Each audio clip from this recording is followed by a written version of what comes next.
Willie D Live. Angela King, All right. because Angela has been known in the past to be a very strong Trump supporter, Yes. and so when I heard that you were involved in the Robert Kennedy campaign, Mm. I was like, huh? Yeah. Like, how did that happen? Whoa, it's a long story. For one, everybody knows that I'm very serious about pro-life work and helping to eradicate the Black maternal health crisis. That's just something that's very dear to me. And to be frankly honest, not so much as Trump, but what I recognized in the Republican Party was that they were pro-life, but they weren't pro-Black. Yeah. And because my focus was saving Black life and eradicating the Black maternal health crisis, it was very hard for me to get a lot of support from that side.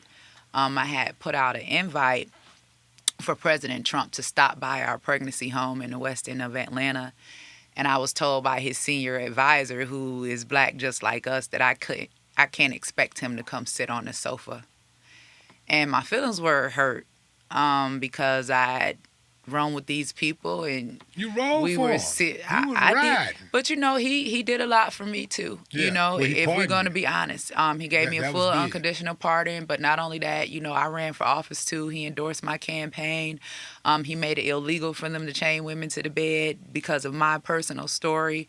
And I walked a listing of 100 names of people that I felt deserved pardons outside of myself, and I walked that list in directly to him. And 60% of those people received a pardon, including Kwame Kilpatrick, who was the former mayor of Detroit. Mm. So I had a lot of respect for Trump, but I didn't have the type of relationship with Trump that I actually have with Bobby. And Bobby and I were actually friends before he announced his run. And I came into contact with Bobby during COVID. A friend of mine, Dr. Simone Gold, and America's Frontline Doctors, had contacted me and my criminal justice reform organization. And they say, Angela, we want to fund you to take us into Black communities so we can get the message out about what's going on with these vaccines, because all of the communication lines were being cut. They were being censored on YouTube. They were being censored on social media. They were being labeled as the Disinformation 12 by all of the news outlets.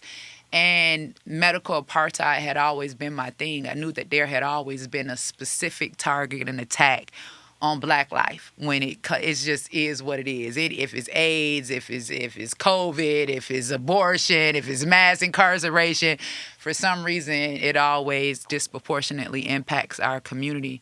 And I met Bobby through that, bringing those doctors in and taking them from city to city to give our community this information. And when I met him, he was always very humble and genuine. He gave me his phone number anytime I called him to ask about some information, or I asked him to educate our community on something. He was always willing to do it. So when he ran as a Democrat, I was still a Republican, and I'm like, there's no way I'm going to support a Democrat. But I did put up a post, and I said that if there was ever any Democrat that I would support, that it would be Robert F. Kennedy Jr. And then he made the announcement that he was going independent, and I had already been contemplating going independent anyway because I was tired of being blocked from the work that I needed to do in my community. Like, I'm for my people, but I go in and they don't see me. All they see is my affiliation with Trump. So it was beginning to harm the real work that I needed to do, because even after the presidency is over, they only get 4 years. I still have work that I have to do in the community. And so Bobby put up a post that he was coming to Atlanta. I think he was going to Morehouse. And I just picked up the phone and I called him. I said, Bobby, I said, I know you're pro-choice. I said, and you know that I'm pro-life. I said, but I've got this pregnancy home here. I said, and we're struggling. I said, but would you just come by and just check us out and look at the work that we do? And he said, of course I will. And he came by and he sat on our sofa and he sat there for an hour. And when he left, he had a different perspective. And he asked me if I would join his campaign. And I'm here. Yeah.